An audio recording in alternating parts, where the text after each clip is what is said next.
हाय, नमस्कार दोस्तों। कैसे हो आप सब? आई होप कि सब बढ़िया होंगे। आपके अपने channel study bye SP group में एक बार पुनः स्वागत है। और आज हम पढ़ेंगे बीएससी मैथमेटिक्स का एक टॉपिक ग्रेडियंट, डाइवर्जेंस और कर्ल के बारे में। तो चलिए करते हैं स्टार्ट बिना देरी किए। आज हम पढ़ने जा रहे हैं ग्रेडियंट, डाइवर्जेंस एंड कर्ल के बारे में। ये बीएससी मैथमेटिक्स का टॉपिक है, एक इजी टॉपिक है। अगर हम इसको अच्छे से समझे तो ग्रेडियंट, डाइवर्जेंस और कर्ल में एक ऑपरेटर होता है, जिसे हम डेल या नेबला बोलते हैं इसको। और ये जो ऑपरेटर होता है ना, इसकी वैल्यू होती है I cap del upon del x plus J cap del upon del Y plus के cap del upon del Z. ये ग्रेडियंट, डाइवर्जेंस एंड कर्ल एक ऑपरेटर होता है जिसका नाम डेल या नेबला बोलते हैं हम। फिर हम देखते हैं ग्रेडियंट, डाइवर्जेंस एंड कर्ल है क्या है ये। हम तीनों को अलग अलग तरीके से देखते हैं। सबसे पहले हम देखते हैं ग्रेडियंट को, फिर हम देखेंगे डाइवर्जेंस को, फिर हम देखेंगे कर्ल को। ग्रेडियंट क्या होता है? ग्रेडियंट को हम इस प्रकार लिख सकते हैं, ग्रेडियंट को ग्रेड एफ के रूप में लिख सकते हैं और ग्रेडियंट को हम डेल एफ के रूप में लिख लेते हैं। और हम सबको पता है ये जो ऑपरेटर होता है ना, ये सदिश होता है ना, और ये ग्रेडियंट एफ होता है ना, ये अदिश होता है ना। ये सदिश होता है, ये अदिश होता है। जब इन दोनों का गुणा होता है ना, एक सदिश और एक अदिश राशि आपस में डॉट प्रोडक्ट होती है, तो हमें सदिश प्राप्त होता है ना, सदिश। इस पे आधारित जब हम क्वेश्चन करेंगे ना, तब हमें पता चल जाएगा कि ये सदिश क्यों होता है, अदिश क्यों होता है। फिर हम देखते हैं डाइवर्जेंस।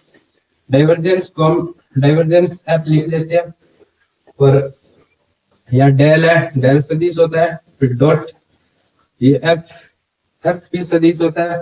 जब हम लोग सदिश डॉट सदिश करवाते हैं तो हमें अदिश राशि प्राप्त होती है ना।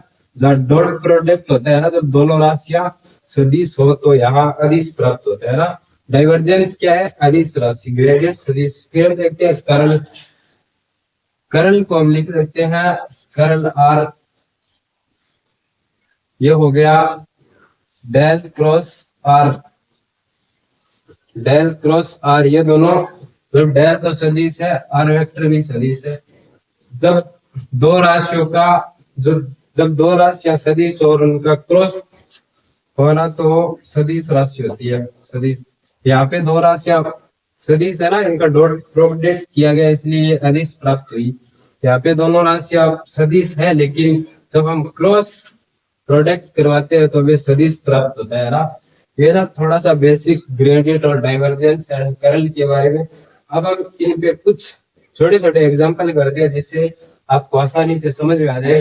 तो चलिए देखते हैं कर्ल पर आधारित एक छोटा सा एग्जांपल, जिसमें हमें आर की वैल्यू दे रखी है x i cap plus y j cap plus z k cap, जिसमें हमें सिद्ध करना है curl r vector is equal to 0 vector है ना। तो हमें पता है हम कर्ल को डेल क्रॉस आर वेक्टर के रूप में लिख सकते हैं। हमें डेल की वैल्यू पता है, डेल की वैल्यू होती है I cap del upon del X, J cap del upon del Y plus के cap del upon del Z है ना। और हमें आर की वैल्यू तो दे ही रखी है, इसका हमें क्रॉस प्रोडक्ट करना है ना। क्रॉस प्रोडक्ट करने के लिए हमें x i cap plus y j cap plus z k cap, cross product करने के लिए हमें यहाँ इस तरह लिखना पड़ेगा। पहले एक्स आई कैप, फिर जे कैप प्लस के कैप, फिर हमें डेल की वैल्यू रख देते हैं del upon del x plus del upon del Y plus del upon del z, और आर की वैल्यू एक्स वाई जेड। जब हम सबसे पहले आई के सापेक्ष करवाएंगे ना, तो इस स्तंभ को इस पंक्ति मल्टीप्लाई कराएंगे तो यहाँ 0 आएगा। फिर इसको इसके साथ करेंगे तो यहाँ पे भी 0 आएगा। फिर जे के सापेक्ष देखते हैं अब, ये छोड़ दो या इसमें से ये घटाओगे तो यहाँ 0 बचेगा, 0। इसी तरह के कैप के साथ हो जाएगा 0 माइनस 0। यहाँ आई कैप 0, जे कैप 0, के कैप 0, यानी इसका जो आंसर है वो 0 वेक्टर आ गया ना, जो कि हमने सिद्ध कर दिया। तो दोस्तों बाकी के क्वेश्चन हम नेक्स्ट क्लास में लेकर आएंगे। आई होप कि आप सबको समझ में आया। जय हिंद दोस्तों, मिलते हैं नेक्स्ट क्लास में।